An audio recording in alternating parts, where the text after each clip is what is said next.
बोलो श्री कृष्ण भगवान की जय हो। श्रीमद् भागवत महापुराण की जय। श्रीमद् भागवत महापुराण में 16वां अध्याय चित्रकेतु को पुत्र के जीवात्मा और शंकर शरण देव का दर्शन। श्री सुखदेव जी ने कहा, परीक्षित, उसके बाद देव ऋषि नारद ने मृत्युक राजकुमार के जीव आत्मा को शोक कुल राजा और रानी के सामने बुलाया और कहा, हे जीव आत्मा, तुम्हारा कल्याण हो। देखो, तुम्हारे माता पिता सुहृदय संबंधी तुम्हारे वियोग में अत्यंत शोकाकुल हो रहे हैं। इसीलिए तुम अपने शरीर में आ जाओ और शेष आयु अपने सगे संबंधियों के ही साथ रहकर व्यतीत करो। इस पर जीव आत्मा ने कहा, हे देव ऋषि, मैं अपने कर्मों के अनुसार ना जाने कब से अनेक अनेक अनेक योनियों में भटक रहा हूँ। उनमें किस जन्म में मैं यह मेरे माता पिता हुए मुझे कुछ भी याद नहीं है। सभी जन्मों में अलग अलग माता पिता और संबंधी रहते हैं। उनका संबंध तभी तक रहता है जब तक वह उस योनि में रहता है। जब तक वह जिस शरीर में रहता है उसे ही अपना समझता है। उसे शरीर से जाते ही उसका मोह उस शरीर से समाप्त हो जाता है। ऋषियों ने बच्चों, नारद ने और देव ऋषि नारद ने मृत्युक बच्चे को बुलाया, राजकुमार को, राजा और रानी के सामने, और कहा कि ये तुम्हारे जो माता पिता हैं विलाप कर रहे हैं तुम्हारे वास्ते। तुम चले गए हो, तुम अपने शरीर को धारण करो और सुख दो। पुत्र का जो कर्तव्य होता है वो निभाओ। वो कहता है कि हे गुरुवर, मुझे नहीं मालूम कि कितने ही जन्म तक ये मेरे माता पिता हुए या मैं इनके माता पिता हुआ हूँ, मुझे नहीं पता। ये सब माया का खेल है। मैं ऋषिवर, मैं इस शरीर, इस चोले से निकल चुका हूँ। ये शरीर चोला और ये संसार छलावा है। जिसने भी अपनाया है वही परेशान होता है। कि देखो, जिस जन्म में जैसा भी इंसान को जीवन मिलता है उसको वही ही प्यारा लगने लगता है। इंसान का, पक्षियों का, पशु का, किसी चीज का भी अगर इसको जीवन मिला है वही जीवन उसको प्यारा लगता है। और वो जीवन, वो आत्मा उस शरीर से हटने के बाद वो शरीर मिट्टी हो जाता है। फिर वो दूसरा शरीर धारण करता है तो दूसरा आत्मा से फिर प्रेम करने लगता है। वो अपने शरीर से, आत्मा मरता नहीं, काया मरती है। आत्मा तो निकल जाती है। आत्मा मुक्ति है। आत्मा मोक्ष है। आत्मा कहीं पे भी भटक सकती है। हम सोते हैं बच्चों, हम सोते हैं, आप ये देख लेना कि आत्मा कहाँ से कहाँ चली जाएगी और मिल जाएगी। माता पिता नहीं होते, पूरे हो जाते हैं, मर जाते हैं, उनसे भी वो आत्मा मिल जाती है। भाई बहन से मिल आएगी, बेटा बेटी से मिल आएगी। हर एक जगह जिसको जानता नहीं है सपने में उससे भी मिल के आता है। क्योंकि वो सपने में जो मिल के आता है उनका पूर्व जन्म का कोई रिश्ता होता है जो सपने में आपके दिखाई देता है। आपने देखना बच्चों, कभी कभी हम सोए रहते हैं और हमें कभी उसको देखा भी नहीं और हम जानते भी नहीं, फिर भी उससे हम प्रेम करने लगते हैं और बहुत ज्यादा प्रेम करते हैं। उसके बिना हम रह नहीं सकते। ऐसा लगता है सपने में, सामने नहीं, सपने में उसके बिना हम जी नहीं सकेंगे, ऐसा लगेगा। सपने में होता है और कभी हम उसको सामने देखते नहीं, ना जानते हैं, ना कुछ पहचानते। लेकिन जो हम सपने में है, सपना हमारा हमें दिखता है।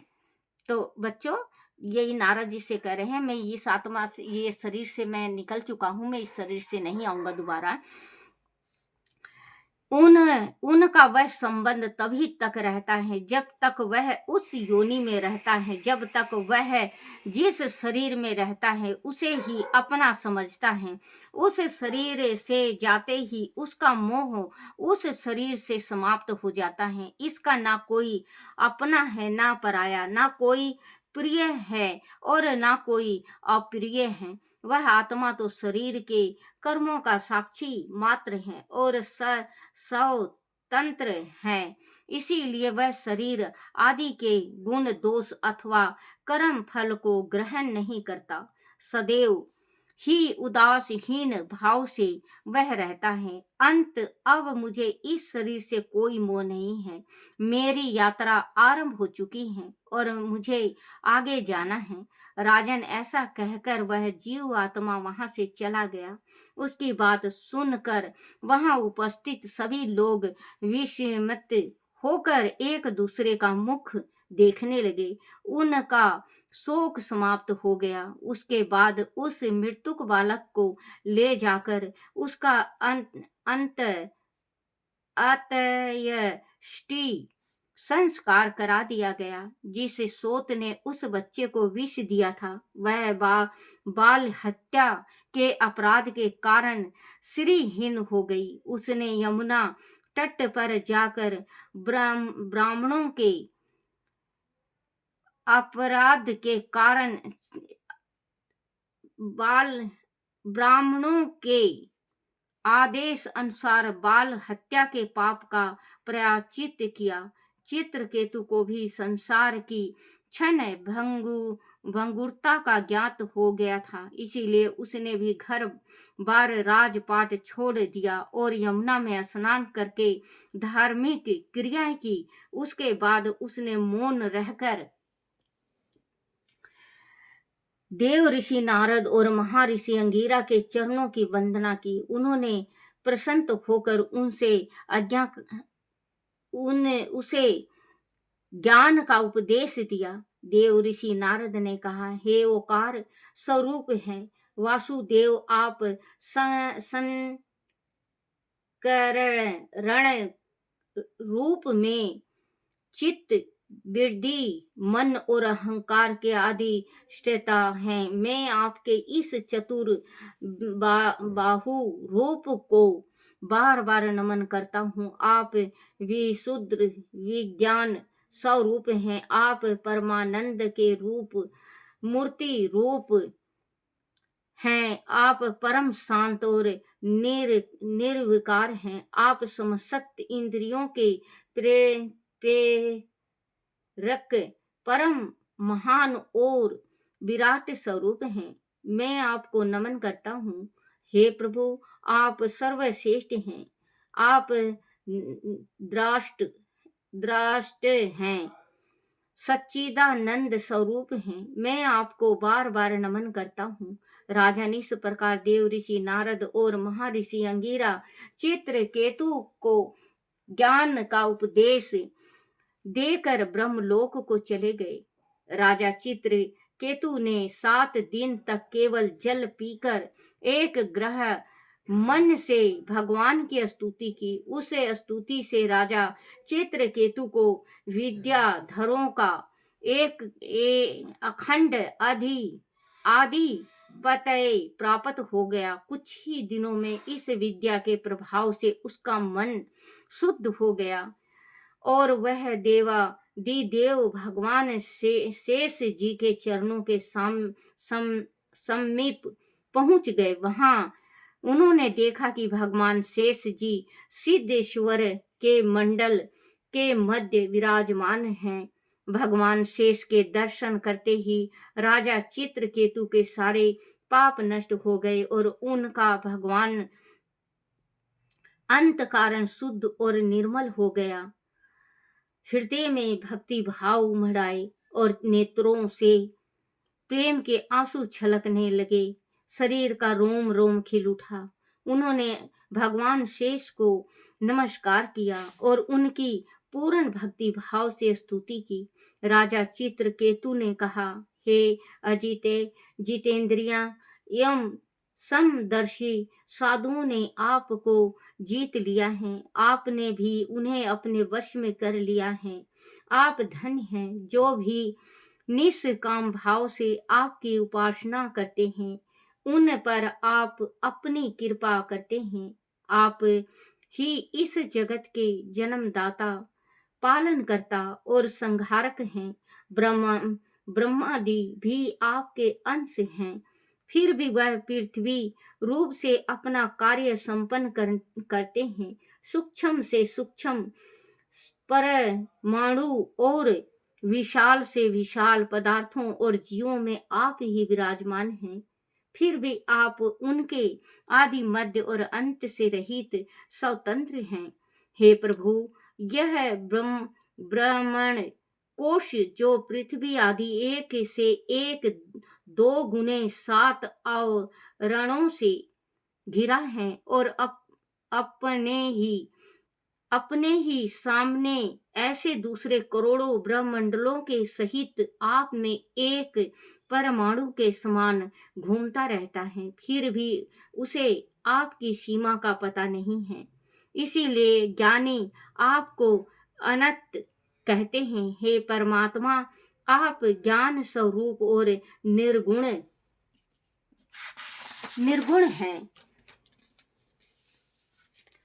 आपने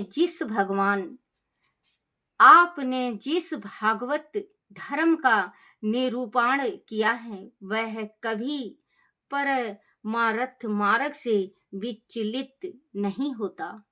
आपके दर्शन मात्र से ही मनुष्य के सारे पाप छीन हो जाते हैं। आपके नाम के प्रभाव से चंडाल और नीच व्यक्ति भी इस संसार चक्र से मुक्त हो जाते हैं। आप ही संपूर्ण जगत के आत्मा हैं। इस संसार में प्राणी जो कुछ भी करता है, उसे आप ही संपूर्ण जगत के आत्मा हैं। इस संसार में प्राणी जो कुछ भी करता है, उसे आप तत्काल जान जाते हैं। आपका स्वरूप अत्यंत शुद्र है। मैं आपको नमन करता हूँ। चित्रकेतु की स्तुति से प्रसन्न होकर भगवान शेष ने कहा, हे राजन, देव ऋषि नारद और ऋषि अंगिरा ने तुम्हें जो उपदेश दिया है, उसके द्वारा तथा मेरे दर्शन से तुम पूरी तरह सिद्ध हो चुके हो। मैं ही जगत की आत्मा हूँ। वह जगत मेरे द्वारा ही कलिपत है और सवपनवत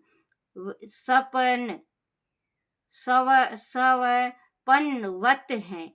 सोया हुआ पुरुष जिसकी सहायता से अपनी निद्रा और उनके अति दिए सुख का अनुभव करता है, वह ब्रह्मा में ही हूँ। उसे तुम अपनी आत्मा समझो। पुरुष निद्रा और जागृत दोनों ही अवस्थाओं का अनुभव मेरे द्वारा ही करता है। बच्चों, जैसे हम सो जाते हैं, नींद आता है, हमें नींद आने से आप किसी को सपना याद नहीं रहता। सपना जिसको याद नहीं रहता वो अच्छा है जो सपना याद नहीं रहता, क्योंकि उसका दिमाग बिल्कुल फ्रेश होता है। जो सपना याद नहीं आता वो भगवान के चरणों में भक्ति करता है, इसी वजह से उसको ये सपना जो अटरम पटरम सपना आता है, वो सपना उसको याद नहीं रहता। सपना देखना,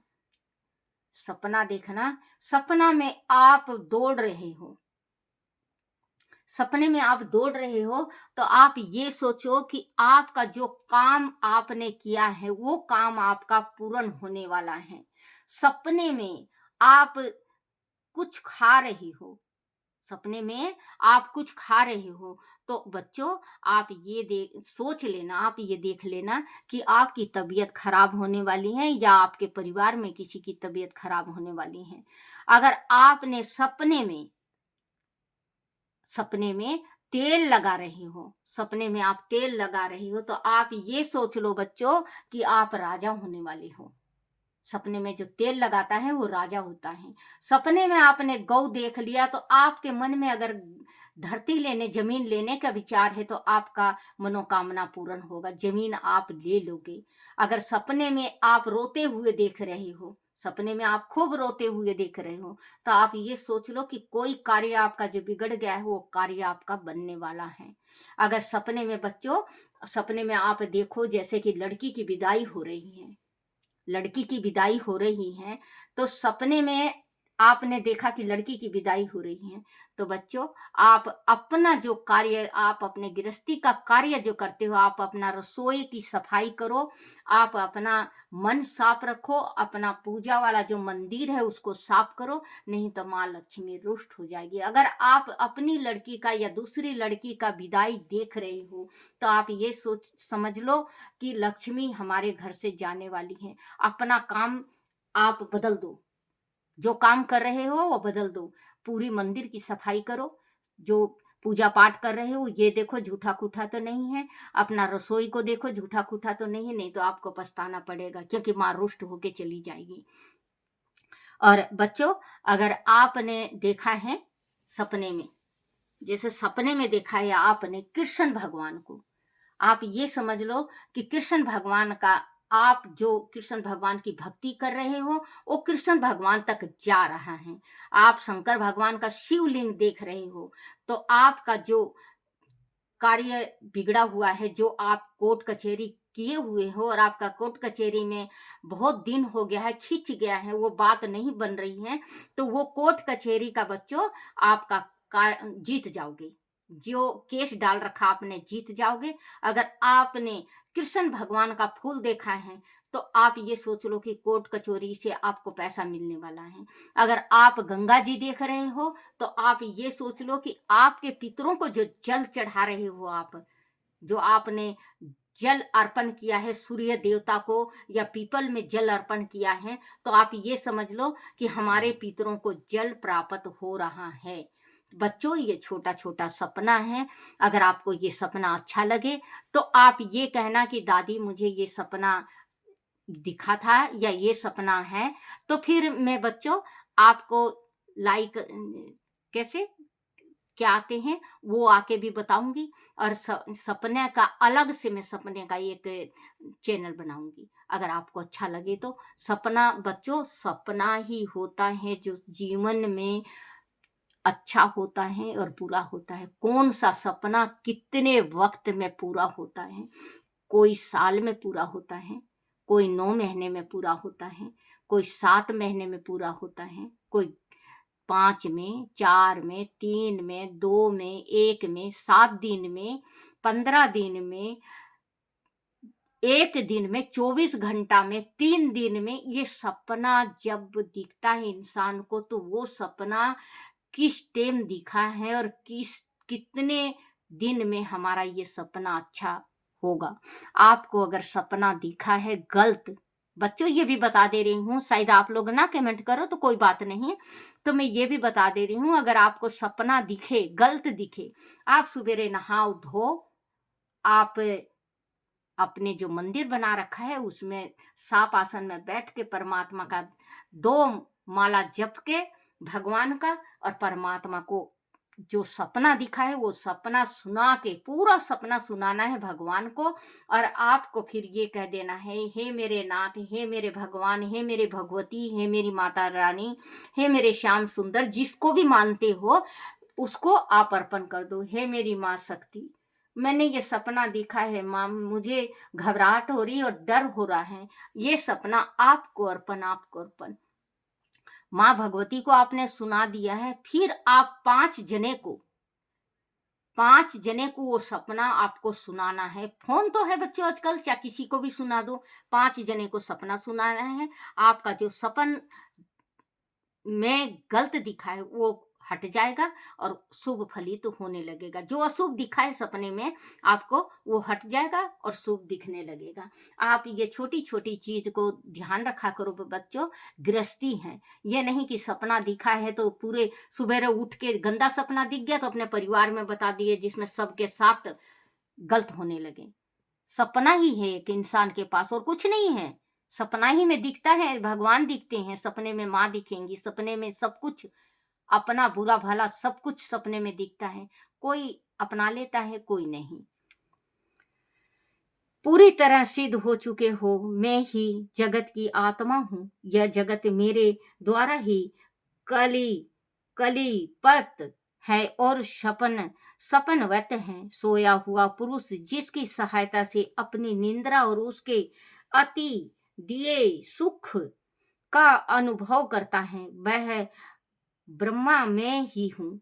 उसे तुम अपने आत्मा समझो। पुरुष निंद्रा और जागृत दोनों ही अवस्था का अनुभव मेरे द्वारा ही करता है। जब जीव मेरे स्वरूप को भूल भूल जाता है, तब वह अपने को अलग मान बैठता है।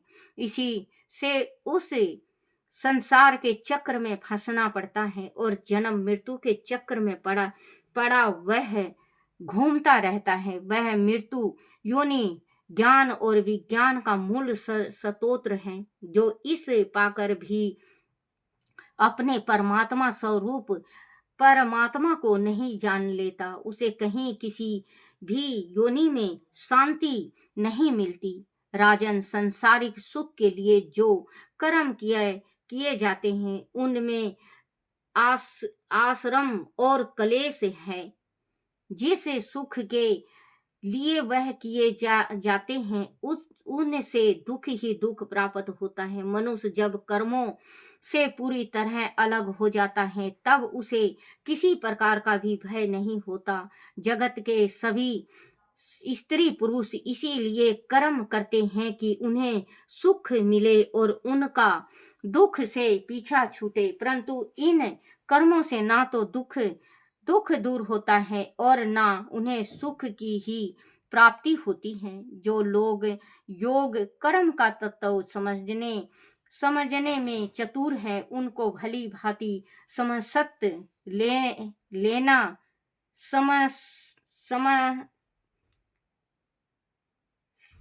सुख की भली भांति समझ लेना चाहिए कि जीवन का सबसे बड़ा स्वार्थ और परमार्थ केवल इतना ही है कि वह ब्रह्मा और आत्मा की एकता को अनुभव कर ले। राजन, श्री हरि के वचन सुनकर चित्रकेतु को ब्रह्म ज्ञान हो गया और शेष भगवान अंतर ध्यान हो गए। बोलो श्री कृष्ण भगवान की जय हो। श्री कृष्ण गोविंद हरे मुरारी, हे नाथ नारायण वासुदेवाय, हे नाथ नारायण वासुदेवाय, हे नाथ नारायण वासुदेवाय। बोलो श्री कृष्ण भगवान की जय हो।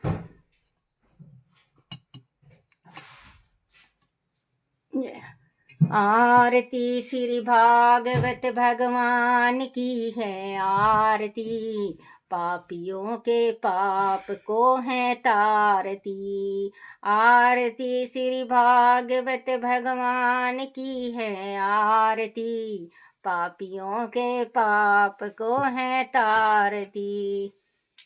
रुच रुच भोग लगाओ मेरे ठाकुर जी, रुच रुच भोग लगाओ मेरे ठाकुर जी, सब अमृत बन जाए मेरे ठाकुर जी, सब अमृत बन जाए मेरे ठाकुर जी। ब्राह्मण घर का रूखा सूखा भोग ठाकुर, ब्राह्मण घर का रूखा सूखा भोग, कुरे रुचे रुचे भोग लगावे मेरे ठाकुर जी, रुचे रुचे भोग लगावे मेरे ठाकुर जी। जय जय। बोला श्री कृष्ण भगवान की जय हो। अपने अपने माता पिता की जय हो। श्री भागवत महापुराण की जय। हे मेरे कन्हैया, हे मेरे लड्डू गोपाल, हे मेरे कृष्ण, मेरे से भूल हो जाए, चूक हो जाए, गलती हो जाए, कोई टूटी रह जाए, मुझे क्षमा करना, क्षमा करना, क्षमा करना। बोलो श्री कृष्ण भगवान की जय। छोटो सो लड्डू गोपाल की जय हो।